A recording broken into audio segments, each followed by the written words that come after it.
black violence. The outrage that I have is in the lack of really the national attention to what is an epidemic of crime in the black community committed largely by blacks. Why aren't we talking about it? Good question.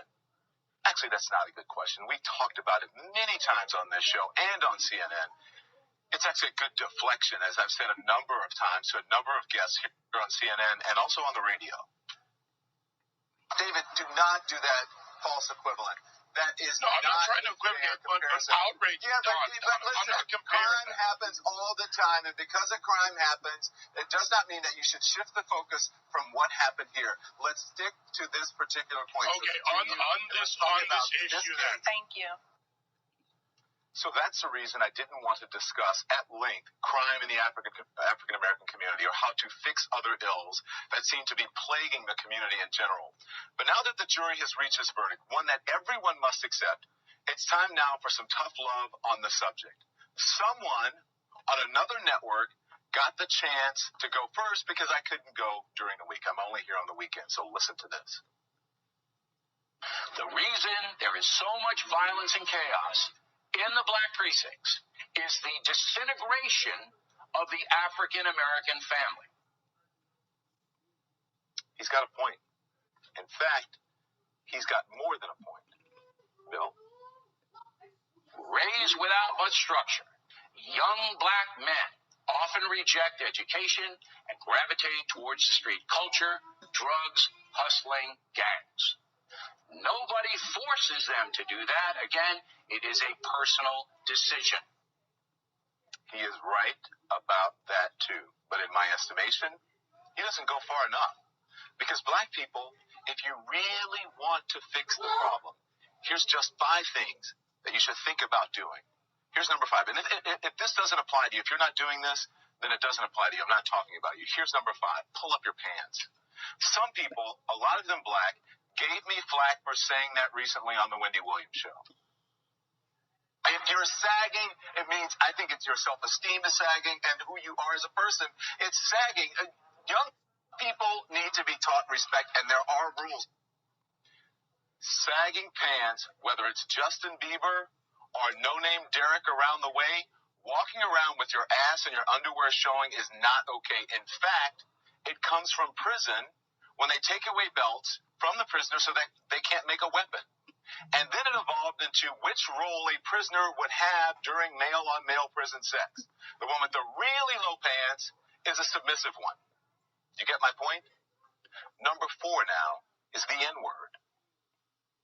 For our generation, what we did was we took the word and we took the power out of that word. We took this word and we made it into poetry. I understand poetic license, but consider this. I hosted a special on the N-word, suggesting that black people stop using it, and that entertainers stop deluding yourselves or themselves and others that you're somehow taking the word back. By promoting the use of that word when it's not germane to the conversation, have you ever considered that you may just be perpetuating the stereotype the masser intended, acting like a nigger? A lot of African Americans took offense to that too, and I wondered if I gave the right advice. I really did. But confirmation came the very next day on my way home when I exited the subway on 125th Street in Harlem. This little kid in a school uniform, no older than 7 years old, he was crying his eyes out as he walked down the sidewalk with his mother. I'm going to be honest here. She turned to him and she said, "I'm sick of you. You act like an old-ass man. Stop all that crying, nigger." Is that taking the word back? Think about that. Now, number 3, respect where you live. Start small by not dropping trash, littering in your own communities. I've lived in several predominantly white neighborhoods in my life. I rarely, if ever, witness people littering. I live in Harlem now. It's an historically black neighborhood.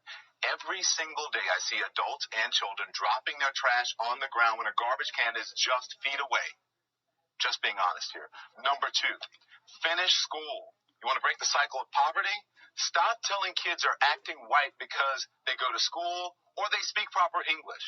A high school dropout makes on average $19,000 a year. A high school graduate makes $28,000 a year. A college graduate makes $51,000 a year. Over the course of a career, a college grad will make nearly $1 million more than a high school graduate. That's a lot of money. And number one, and probably the most important, just because you can have a baby, it doesn't mean you should, especially without planning for one or getting married first. More than 72% of children in the African American community are born out of wedlock. That means absent fathers. And the studies show that lack of a male role model is an express train right to prison. And the cycle continues. So please, black folks, as I said, if this doesn't apply to you, I'm not talking to you. Pay attention to and think about what has been presented in recent history as acceptable behavior. Pay close attention to the hip-hop and rap culture that many of you embrace, a culture that glorifies everything I just mentioned, thug and reprehensible behavior, a culture that is making a lot of people rich, just not you, and it's not going to. That said, though, do protests increase the spread of the virus? I think I can make it